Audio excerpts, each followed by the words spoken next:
I hope I'm heard. I have one plea. I found listening to people speaking before quite difficult to hear.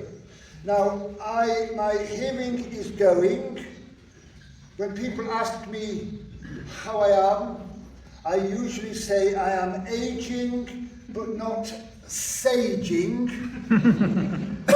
And I'm aware of a very interesting Pendle Hill pamphlet by John Youngblood called The Hallowing of Our Diminishments. I once described community as a place where you share your infirmities. So I ask us all to bear in mind each other. And if you ask me a question, and I hope you will, and if you want to contradict me, please do. I know it will be loving, because my extended family of friends is a loving community. If you do that, please speak in a way which I and other people can hear. And if I don't hear you, I'm going to be boring and say, I'm sorry, can you repeat that? Okay. The time has come which I have been dreading.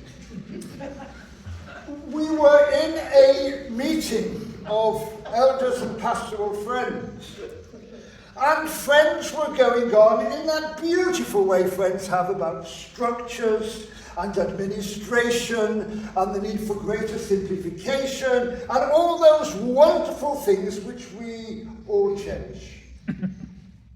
However, something came to me, and I thought, think of the world we're living in. What on earth have friends to say in a world which is overwhelming us day by day? And then I thought, why just friends? What on earth does the spiritual path which many people claim to be treading have to offer to the generality of people?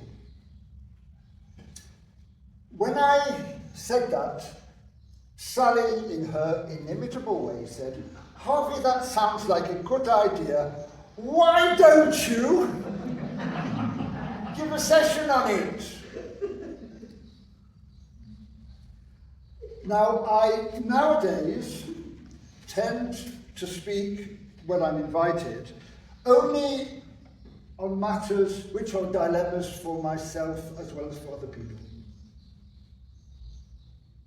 Because, friends, I am furious. I am desperate.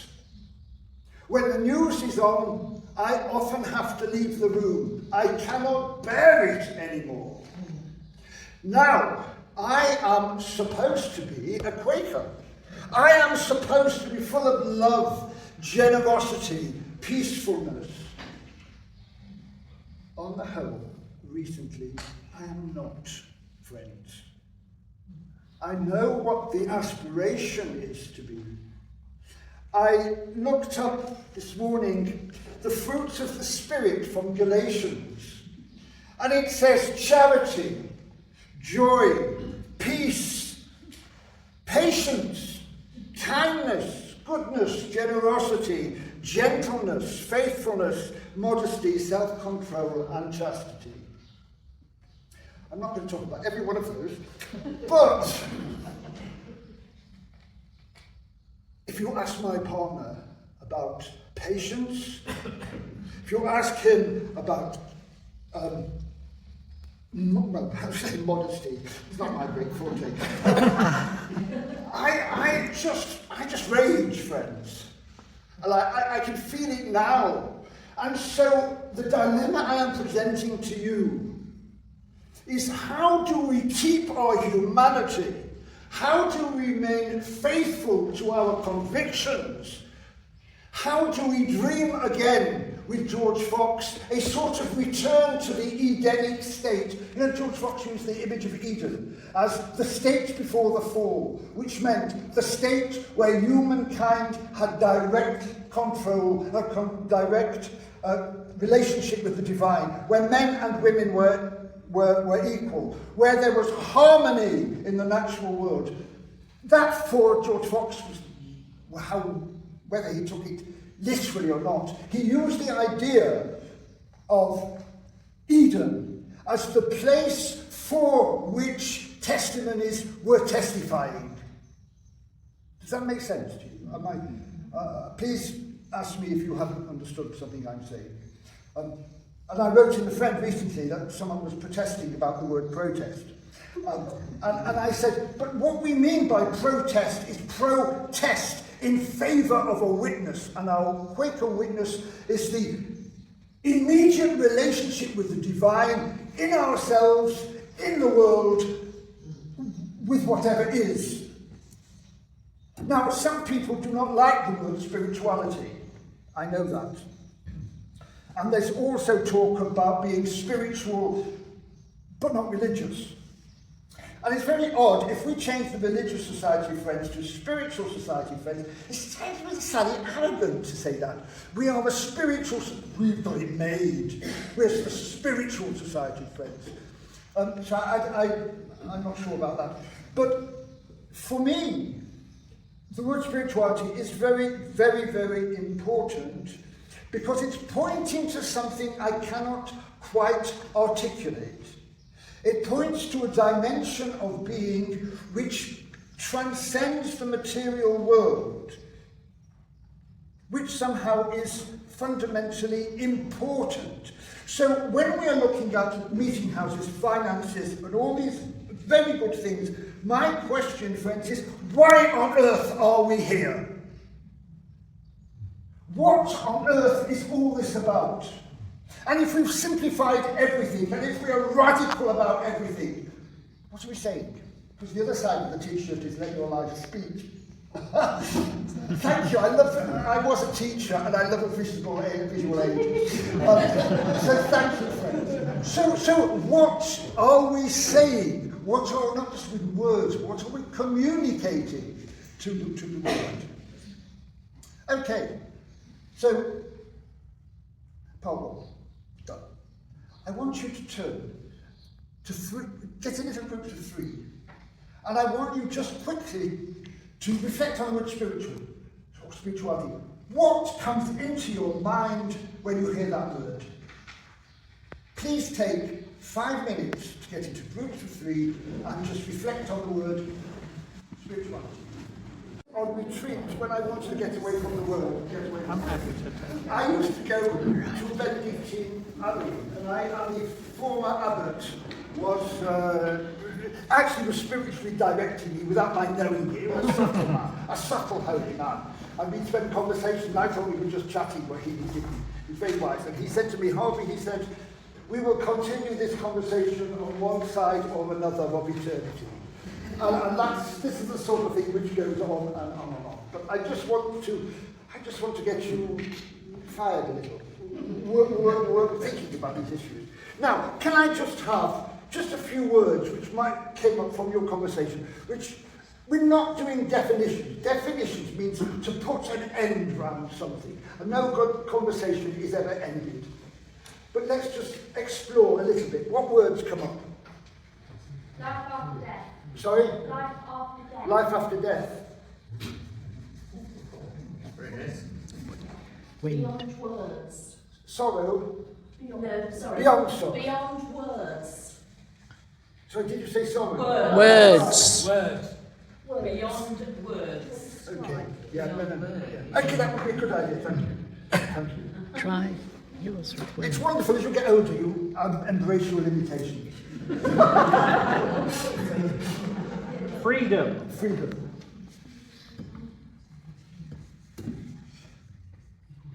Courage. Yeah, I heard that.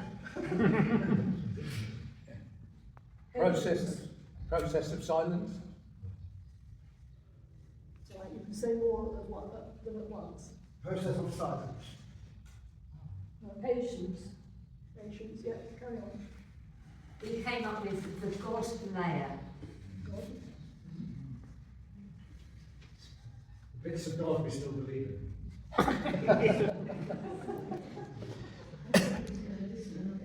Can I put partial belief?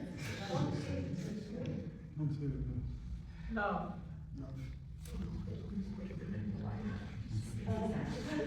A source of energy. Source of energy. Sally, can you write a bit larger, please?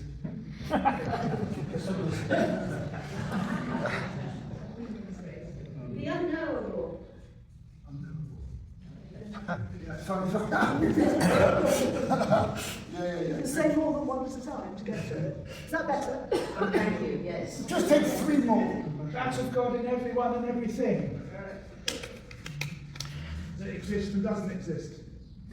Yeah.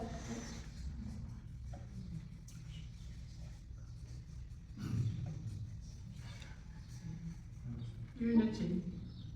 Unity. And last one. Last one. Broader than religion. Broader.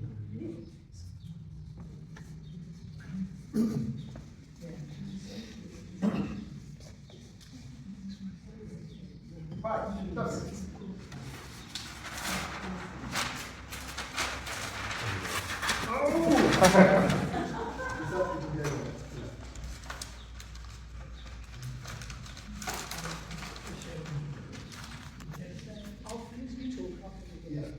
That was my little thing.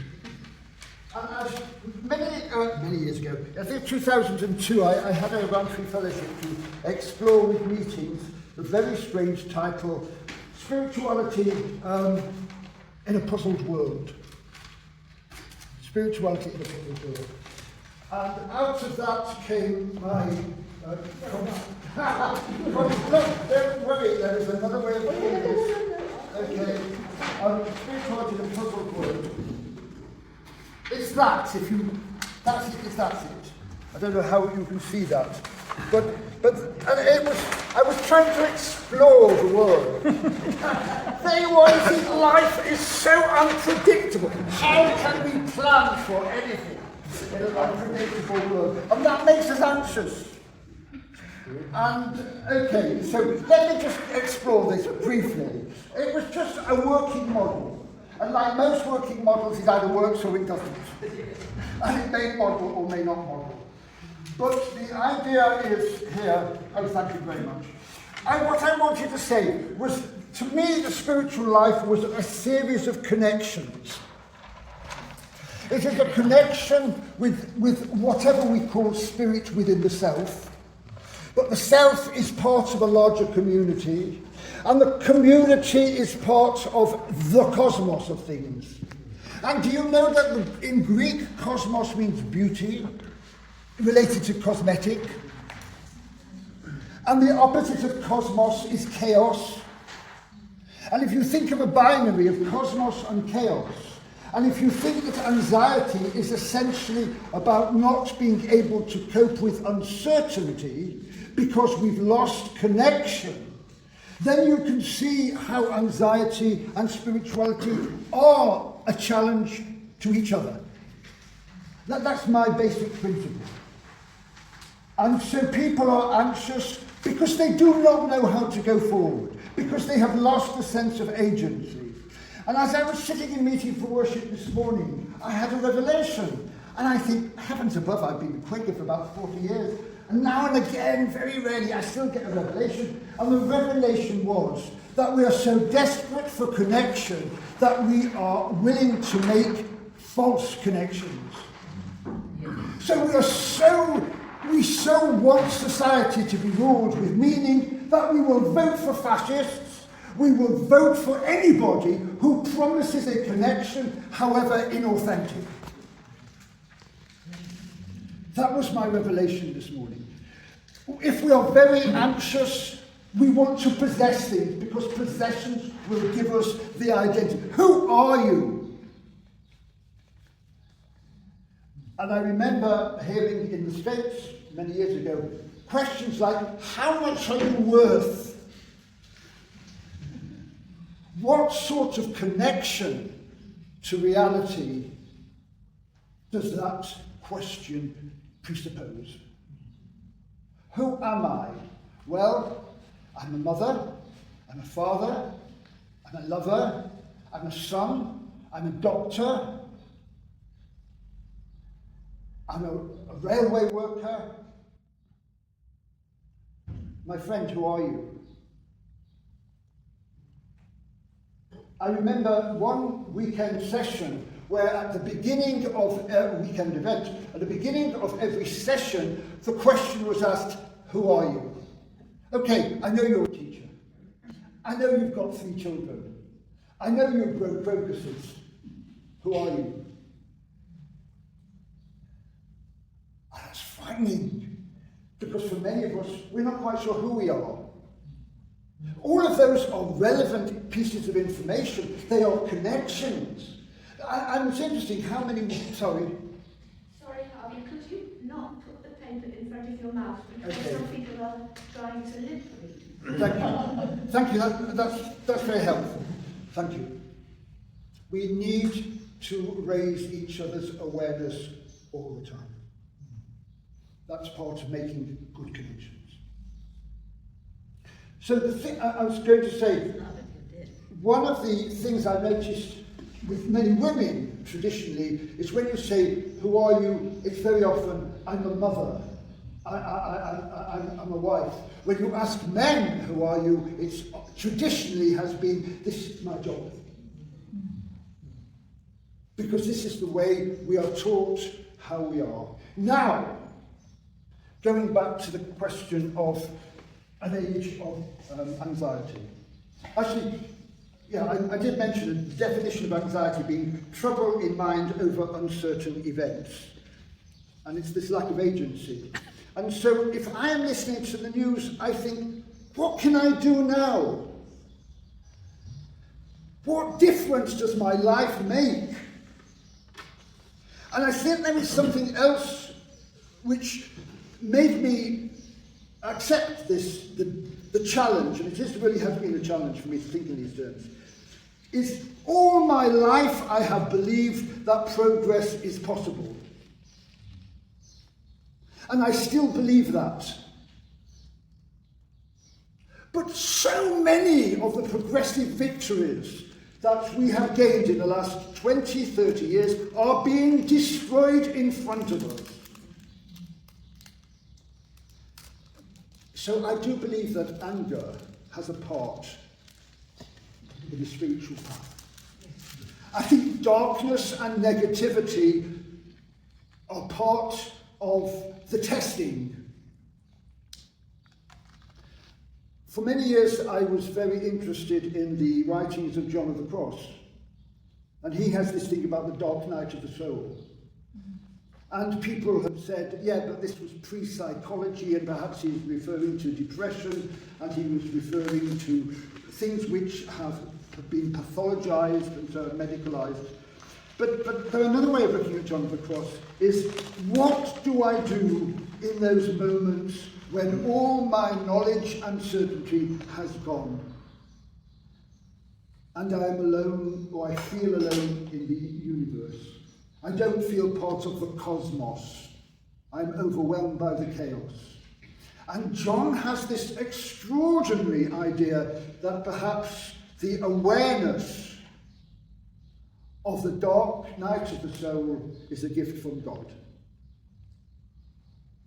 That really smacks the whole of success culture in the face. Sorry, that's a violent image, but you know what I mean. Because it goes totally against what we think we are people who are supposed to be doing. And believe me, I have found a lot of that amongst friends. Friends have this perfectionist ideal. We will make the world a better place. We have to make the world a better place. Without that vision, how do we go on? But what happens if you are stuck? What happens if you don't know what to do? Does it mean your convictions are false? Does it mean you're a failure in the sense that you have nothing to say? Or does it mean that you are expectant upon grace?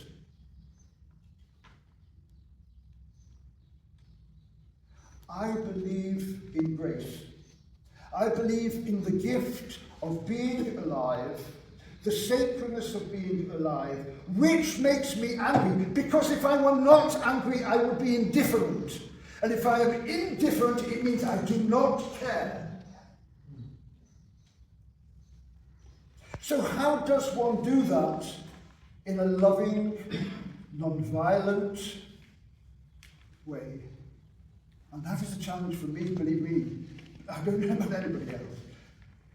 But that is the challenge which faces me.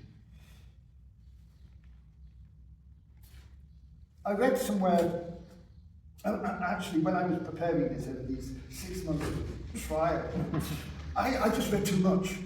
You know, you get to a stage when you've got overwhelmed with information. And the articles are being written right, left and centre in religious and secular journals today about how do you cope in a world you cannot understand anymore. How do you cope?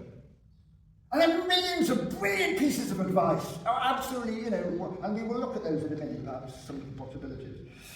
But one of the things one of the sentences I wrote and I want to share with you is, authentic spirituality has historically been able to unify the deep structures of the internal and the external, sameness and otherness, the divine and the human. So that for me, this disconnect we often may feel. We may feel, I mean, I know many friends have said, yes, I believe in that of God in other people, but I don't really find it in myself. I'm out of sorts with myself. I can't go to meeting anymore. But the spirituality seems to me to be a dynamic pilgrimage. It's a path. It isn't a simple stasis. It's not. You can't say, I've got it, because you never have. And if you think you've got it, it slips from your fingers immediately. And of course, as you know, pilgrimage comes from, sorry, I'm a language nerd, you might know that. Peregrinus, and peregrinus is a stranger or a foreigner. That's what peregrinus means. A pilgrim is someone who is always at a distance from where they would like to be. But they feel that they're going in a particular direction because that is the magnet of their souls. It's leading them. I joined Friends, actually one of the many peculiar reasons, is because I couldn't cope with my Jewish Buddhism. Coming from I was going to be a rabbi when I was 13. And I was very, very affected by the prophetic morality. The passionate concern for justice, which I do not find in the present state of Israel. And I'm tired of when I hear nice, kind people say, oh, you're Jewish, well, what do you think about Israel? It's like asking every Christian, what do they think about the Ku Klux Klan? One is not a representative of anything else except one's own search. And when I got very interested in Buddhism, because I was interested in Zen Buddhism, I just found it so beautifully exotic. And yet there was something in it where it just didn't feel like home. And so the Jewish concern for justice and truth, and the Zen concern for being itself, for living itself, for giving up the false connections, came together in my Quakerism. And you know, I have always felt on the margins of Quakerism in 40 years. For all that I was outreach secretary for British Friends. The great paradox of my life. Because I've never fully felt at home. And it's interesting, what is home? Where is home?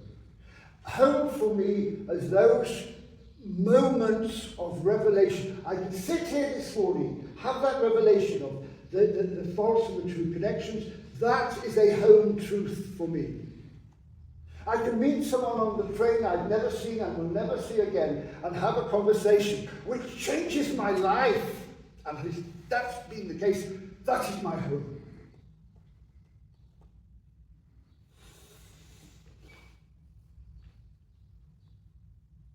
My home relates to what Jesus says, I come to bring you life and life in abundance.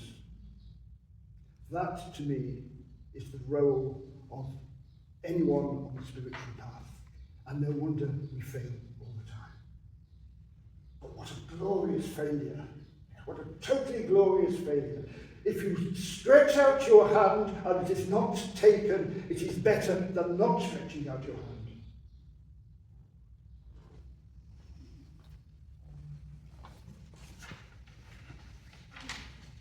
I'd like to read a poem I wrote.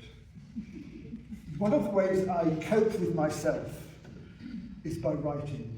I see writing as one of my ministries. I am not a very good activist anymore. I do not go on demonstrations anymore. I spend most of my life doing things like that.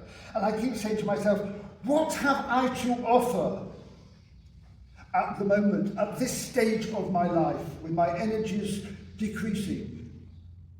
What is my ministry? And now my ministry is my writing, my attempts to communicate. Actually, Facebook, surprisingly, is one of my ministries. I have a wonderful community of people. You've got to be very careful who you get on Facebook. But I have a wonderful community, and every day I get uplifting messages from people. And I need that solidarity. So one of the overcomings, if it is an overcoming, of anxiety is a sense of solidarity with other human beings. And knowing how, if possible, to get beyond the overt differences and contradictions between yourselves. I mean, we have a neighbour, shall we say, whose political views are entirely the opposite to ours. I'll let you think what that may mean. And she's a lovely woman. We spend time with her. We cultivate our front garden I live on Military Road, as a Quaker for you. I live on Military Road, right? And we have a front garden to which we give passionate attention. And neighbours come and stop and talk about our garden. And one of the lovely things is we talk about things which are growing and appreciating beauty. And although this particular person doesn't always like some of the posters on our window, we are cultivators of beautiful gardens together. You know, how do you cope with what seems impossible? This is the poem. It was published in the Friend some time ago. It's called Dear Diary. Dear Diary, I am so sorry that once again today I have not been able to save the world. Somehow there never is enough time. Problems arise in unexpected places, and so, because of me, once again the world will fall apart. All my fault, of course.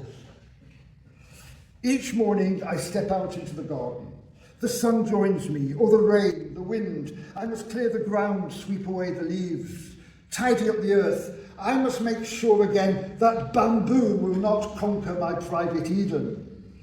The bamboo will not be tamed, pushes out new shoots. Each night, new roots. Each night a new shoot appears. It is a game we play. Each seeks conquest, the bamboo and I. I must save the garden, make good the mess that Adam and Eve created when at the beginning of time the game began. Meanwhile, all around the earth is burning. Memories and houses go up in smoke. Drones dive and kill. My anger at the news is not enough, is it, dear diary? It will not cleanse, will not mend the world. And so, this bamboo feels my improving rage. I choose my enemy with care, the adversary I love. Each day I behold its beauty, its ruthless modesty, its obedience to the dictates of its birth. A white butterfly dances from leaf to leaf. What, I wonder, are we born to do when we untidily unfurl our growing wings? We fly from day to day, playing as we do, seeking the nectar that will please our tongue, trying, as humans do, to overcome our rage and joy of simply being alive in this small place, learning perhaps to save what can be saved, leaving the rest for someone else's life. Night will fall and cover with darkness leaves that strew another's path. We do what we can to save what can be saved and save ourselves.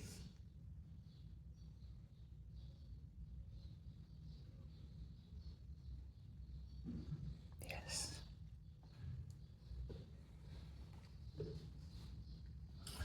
I mentioned Facebook. There's something I found in Facebook I'd like to read to you. It's someone called by, I think his name is Leonard Peltier. I don't know how to save the world. I don't have the answer. I have no secret knowledge as to how to fix the mistakes of generations past and present. I only know that without compassion and respect for all Earth's inhabitants, none of us will survive, nor will we deserve to. That was one of the messages I got one morning. I'm very bad at prayer. I wake up at 4 o'clock in the morning thinking there ought to be a prayer somewhere. And I start the Lord's Prayer, because I'm very fond of the Lord's Prayer, except I changed half the words, but still, I wake up. But I feel I ought to, and it gets lost. It really does get lost. But somehow my desire to pray is my prayer. My desire to reach out is my activism. My anger is a given of my life. But I've never hit anyone. I want to say yet in brackets, but so I'm aware all the time. And my base, I used to say to people, I don't know what being a good Quaker is. I'm trying hard to be a human being. I don't give a damn about the label. I really don't. Sorry? Yeah.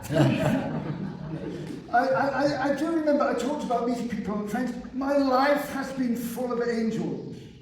It really has. I have met most extraordinary, ordinary people in my life. I don't know if this word has ever been said in a Quaker meeting house before. It has been said in the church. When I was a student many years ago, I was in this, and a very, I come from a working class background, and I was in Oxford, and they were all posh, and I was trying to please, I was to try and give myself, who am I? Well, I'm here being from a poor working class background, So, and I was in this pub. And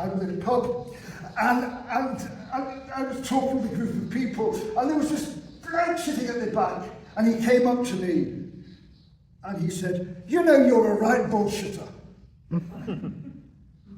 But there's more in you than that. Wow!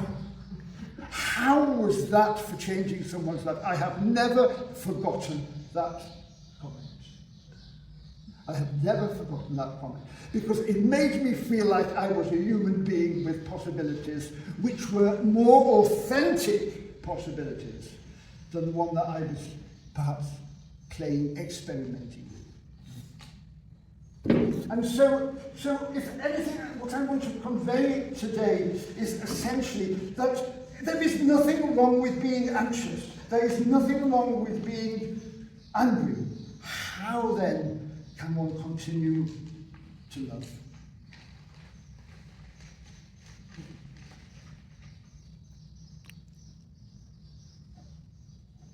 There's a lot more here, but I'm going to pause, and I'm going to just give a space for anyone to comment or ask a question, and just to see where it goes. You might need to get someone to interpret. It's very strange when you're a communicator and you find you can't hear people. That really is a challenge.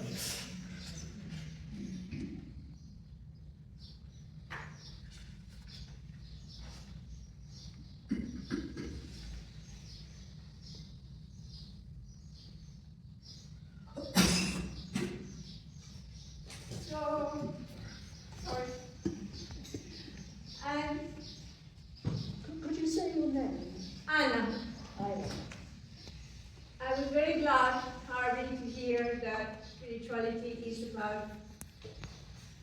finding connections and creating mutual support. However, how do we distinguish about these connections? Like you said, people are seeking connections and sometimes they find the wrong connections and they get carried away because they are seeking. Therefore, as we can all be quite stupid, how do we distinguish which are the right connections? Have you ever tried to convince any other human being about how they should live their life? Besides, It is remarkably difficult. And this is where I think the idea of let your life speak. I mean, when you think of the paths you might tread, if you're in the, talk about this metaphor, the spiritual path, well, there are lots of sideways and there's lots of entanglement in the woods and all that sort of thing. I have this sense of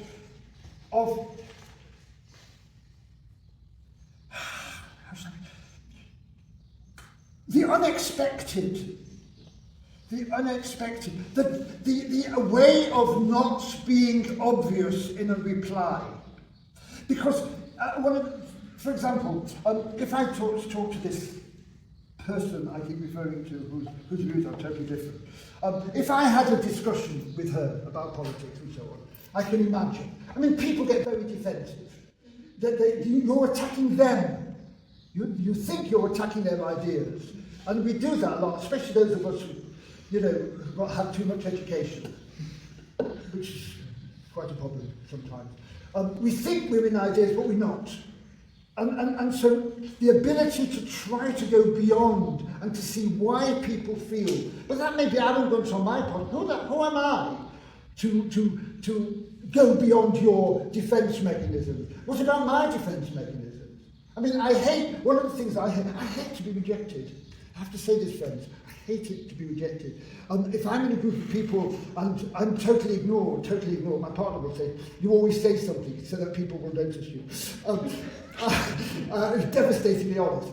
But I think the ability to see another human being, the ability to see and to say in a Quaker way, there is something I can't find it very easily, but there is something. It's this potential within each human being, often very, very hidden, very, very hidden. I mean, without naming again, the certain person comes on the television, I run out of the room screaming. I can't bear the voice, I can't bear the words. And then I sit down and say, come on, Gilman, you're supposed to be a Quaker, come on. I mean, either there is that of God in this person, or there isn't that of God. You can't be both ways. It doesn't mean to sound successful at making the connection. But the first thing is for me to look into my own heart and to say, what is it? What is it? And someone said that anger is grief turned outwards. And I am grieving for so much disconnection. And I am angry because you are making the disconnection. You! But how helpful is that? How helpful is that? And one of the downsides of social media is sometimes you see a post and you read it and you cannot believe what people are saying. It is horrendous, absolute negativity at times. And I tell myself now, do not read social media after a certain time of day because you won't sleep. It really affects me. I get very, very upset at some of and one of the things which is a problem for me, and I mentioned it perhaps harshly, is this anti-Zionism, anti-Semitism bit coming from a Jewish background. Because anti-Zionism is not the same as anti-Semitism at all. However, I have noticed, quite frankly, how easy it is for some people to go from one to the other. It is easy if you're not careful, if you're not sensitive, if you're not discerning. And I think this is the great problem. It seems to me that social media, for all I love Facebook, social media does not cultivate good communication at times. It doesn't do it. How do we get beyond that? How do we limit our own pain? to enable us to be more, to be able us to be stronger in the cultivation of love and passion, compassion and tenderness and all the other gifts of the Spirit that are in relation. The answer is I don't know. I don't know. I just have to try. I just have to keep in my mind and in my heart and in my soul, wherever that is, that there is something which can be appealed to. I have to believe that. I think we all know when we're hurt and when we suffered an injustice. Yes. And so that answers, how do we distinguish which are the right ones? We have an innate feeling. Only we know what our hurt is, Yes. and what the injustice is. Yes. Now, what do we do? This is a great art. We have to let go.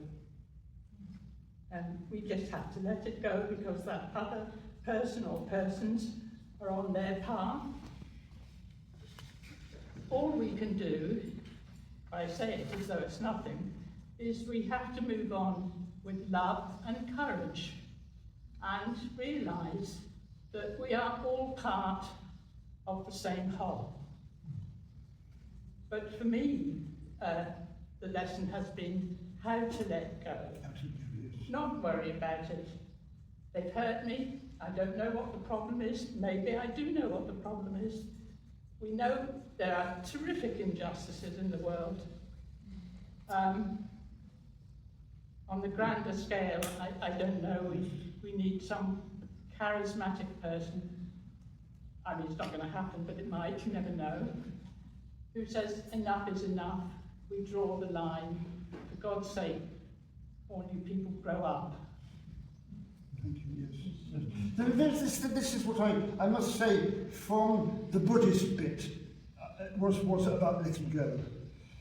My problem is, and frankly, is when I see cruelty, I find it very difficult to let go. Because people are hurting. And I know there are other people and I can't save them. But there can be something, a little gesture, I don't know what it is. It's like when we go down the street going into the centre of Rye, my partner's very good at insisting, actually, he says good morning to everybody, especially those who are looking depressed and sad. Oh, that's his ministry. It is the recognition of another human being. You don't know where they are, you don't know why they're sad. As you're quite right, you just let go of your ego. I wish I could do it. I wish I could do it. Mayor Maxima Corker. Sorry. Nobody says you have to like everybody. It's the loving of them that's important. How would you make the distinction? I will always try and send love. At night, before I go to sleep, I send out lots of love to Putin, Zelensky, all of them, all the world leaders, all the warlords, to just try and send them love, peace and kindness. And it may never have any effect on any of them, but it's something I can do. But I don't have to like them. The giving up is giving up on success. Yeah. It's the fact that you do it irrespective of what happens. Yeah. I think that is the wisdom. I really do think that is it reminds me of someone at a meeting, in an Ealing meeting, when I was a member there many years ago, of someone who told me that during the Second World War, he used to say the Psalms in German. Yeah. That was his way forward. That's beautiful. That is. I'm entirely agree. Okay, I just want to say that. Sorry, Kenneth, did you want to say something? Yes. We didn't use the word relationship when we were looking at the spirituality words, but your other diagram is all about relationship. It is. Yeah. And I believe spirituality is relationship. Yeah. But relationship means that you have a relation directly with the person or with the situation. And my energies have been always to what is near me and I'm in relation to, and I don't get angry, well, it's not quite right, but what I cannot do anything about, you can't afford to waste energy on, except in the way of prayer, perhaps, yes, but spirituality begins at home, and I think it almost ends at home, where we are, and the God in other people is the people you meet and relate to, and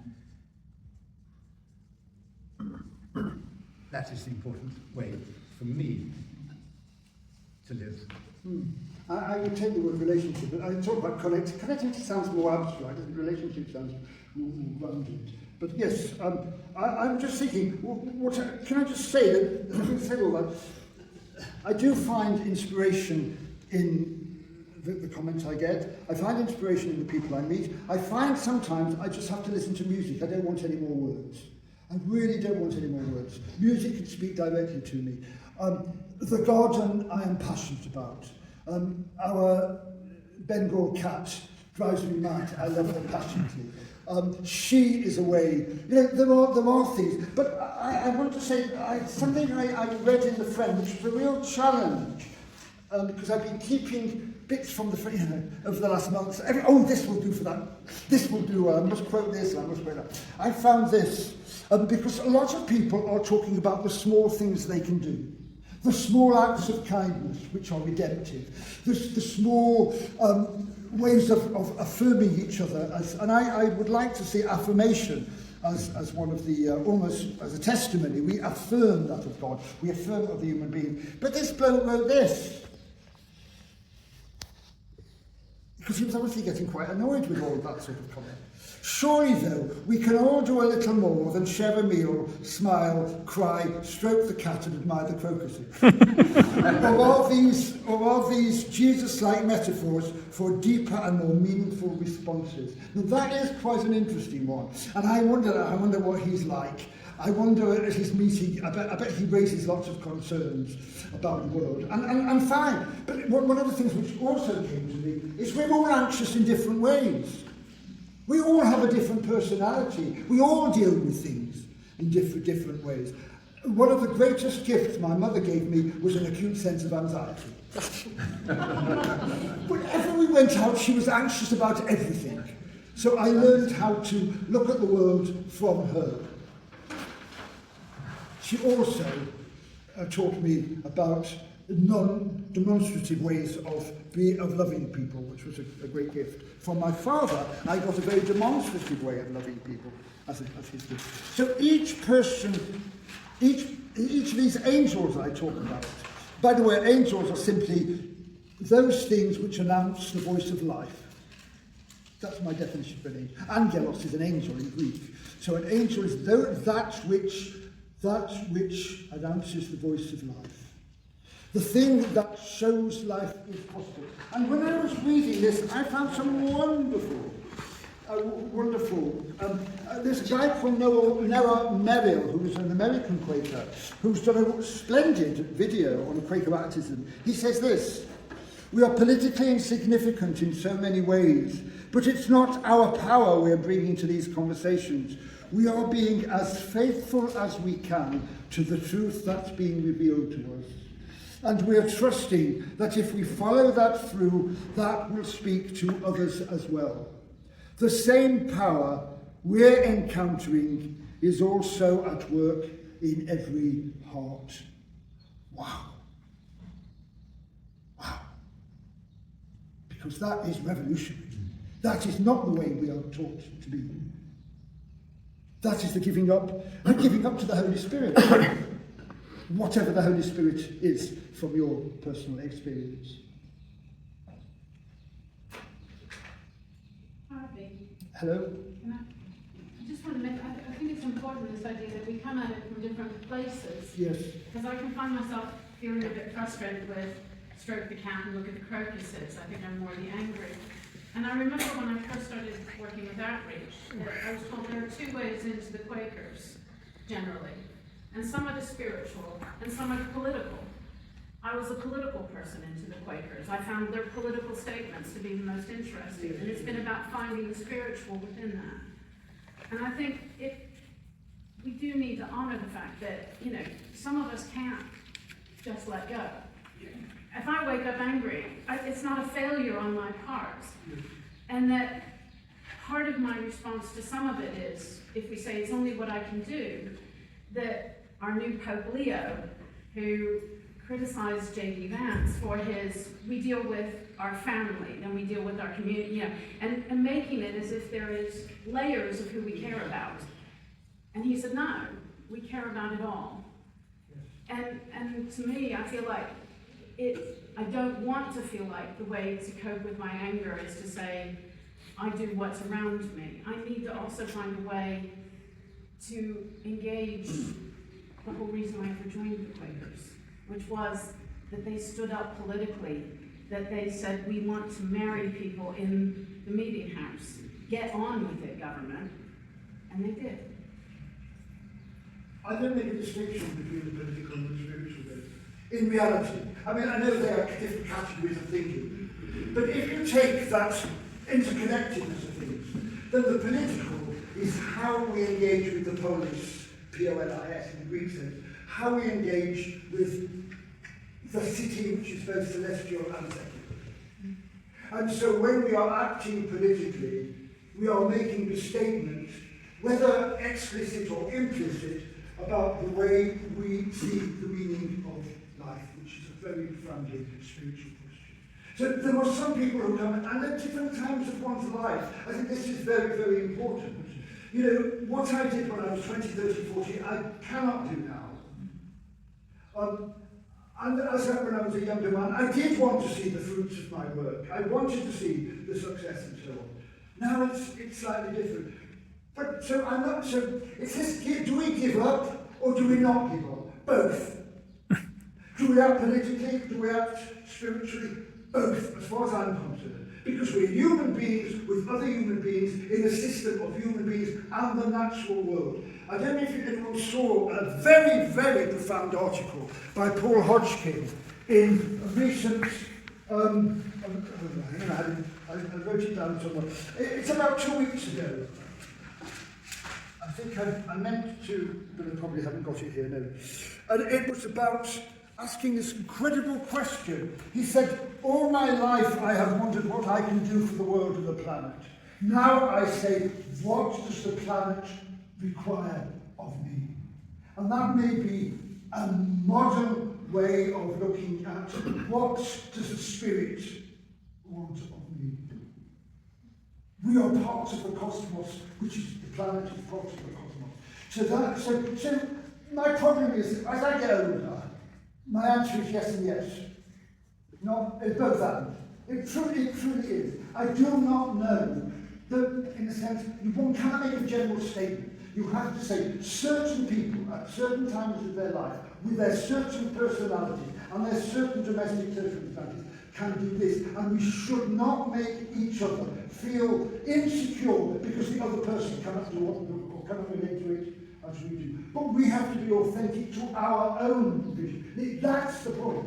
When I wrote The Minority of One, which was my sophomore lecture in 88, I think it was, the thing which came to me was each human being is a minority of one. That's what we have in common. The paradox of individual revelation, because we're all part of each other. So I would say yes, we give up, but we are committed to engaged in certain ways. Some of us are able to say this doesn't matter. Other of us cannot at this stage say that, or may never be able to say that. One of the posters I produced when I was outreach secretary, many years ago, I think the 80s now, was spotted by a Times journalist in Dover at a period of great unrest over immigration in the city. He went round to see what was happening, and he saw this Quaker poster, and the Quaker poster said, Human diversity is God's creativity. Yes. And that has to be, that is it. We are diverse, we are not each other. Some of you are probably very uncomfortable with my emotional response to things. My brother certainly would be. In the family, we are all very, very different, but we each have that to offer on the table, which is the altar of life.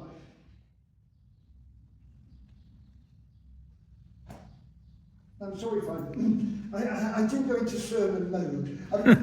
When I applied for my job in Friend's House, I was asked, "You're not going to end up as an Anglican priest, are you?" And I said, "I thought not."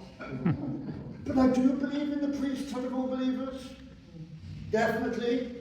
I do believe in the Christhood of all believers, by which I mean, since Christ, Christos, is a Greek translation of Messiah, and Messiah means anointed, I have this sense that each human being is anointed for various tasks in their life. And it may be we discover them from ourselves, or it may be other people discover them for us, like the celestial nominations. And that may be the greatest gift we have to each other. We breathe life and life in abundance to each other, with all the pain and all the joy that entails. I was going to, I don't know what the energy in the room is, I was wondering whether it might be nice to end with a period of silence, where we just reflect, we hear our own hearts, we hear the hearts of other people, and if anyone wishes to speak out of the silence, fine. We've got a quarter of an hour, have we silence? A quarter to? Yeah. So why don't we do that? Why don't we just end with perhaps a calmer period? I'll try to be calm.